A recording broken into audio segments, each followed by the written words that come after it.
Sa paggigisa, ang sibuyas hindi nawawala. Pero alam nyo bang hindi lang sa pagluluto umaariba ang sangkap na ito? Dapat niyong malaman ang iba pa nitong pakinabang.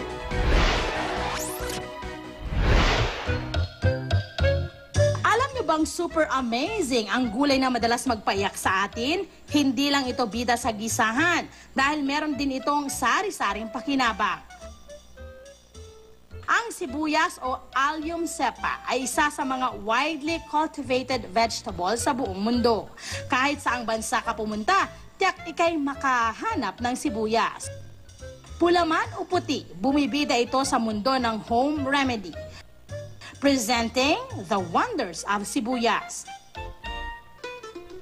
Kapag nakagat ng lamok, huwag na itong kamutin at baka magkasugat pa. Susolusyonan niya ni Wonder Sibuyas. Maghiwalang ng sibuyas at ipahid ito sa parteng nangangati o namamaga. Pagkalipas ng ilang sandali, ang kate tuluyang mawawala.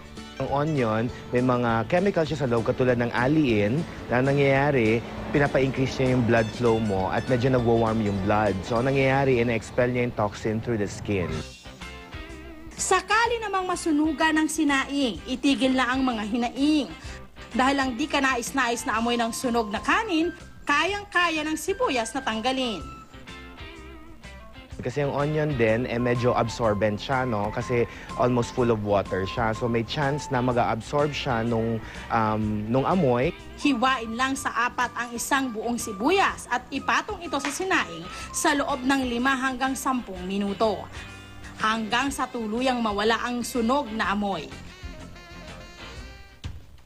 Para naman sa nahimatay o nakaramdam ng hilo, ang sliced onions ang bahala sa inyo. So, maaaring gamitin ng onion kasi yung onion nga medyo pungent yung smell. In fact, nakaka-irritate din siya paminsan sa ating glands no, na lumuluha tayo. Hiwain lamang sa kalahati ang sibuyas at itapat sa ilong. Sa tuloy-tuloy na pagsinghot ng amoy ng sibuyas, matatauhan ng taong hinimatay dahil sa matapang nitong aroma.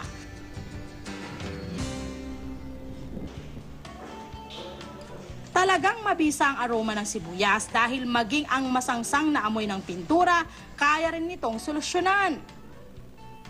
Maghiwalang ng sibuyas at ilagay sa bawat sulok ng tahanan. Mabilis na ma-absorb ng sibuyas ang nakakairitang amoy ng pintura. Ang pinagbalatan ng sibuyas na karaniwang dinidespatcha na, meron ding pakinabang na mahalaga. Ito raw ang kasagutan sa makakating lalamunan.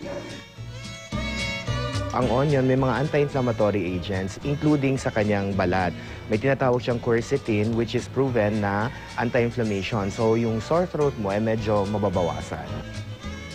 Pakuluan lamang ang onion skin. Kapag naging kulay brown ang tubig, salain na ang onion skin at inumin ang tubig na parang tsaa. Hindi lang nito mapapawasan ang pangangati ng lalamunan. Nakatutulong rin ito para labanan ang insomnia at masolusyonan ang iba't ibang sleeping disorders. Ang benepisyo na makukuha gamit ang sibuyas, pwede rin sa pagpapabeauty. Kapag nagkaroon ng pimples o acne, aakalain nyo bang kaya ng sibuyas na ipa-disappear ang inyong mga tigidig? Meron din silang tinatawag nating antimicrobial property. Proven na pumapatay sila ng mga certain types of microorganisms na nakakalinis din ng skin natin. Maghiwalang ng sibuyas, haluan ng kaunting tubig at ilagay sa mukha na parang mask. Ibabad ang sibuyas mask sa inyong mukha sa loob ng 5 to 10 minutes at voila, mababawasan ang pamamaga ng mga tigyawat. Amazing, hindi ba?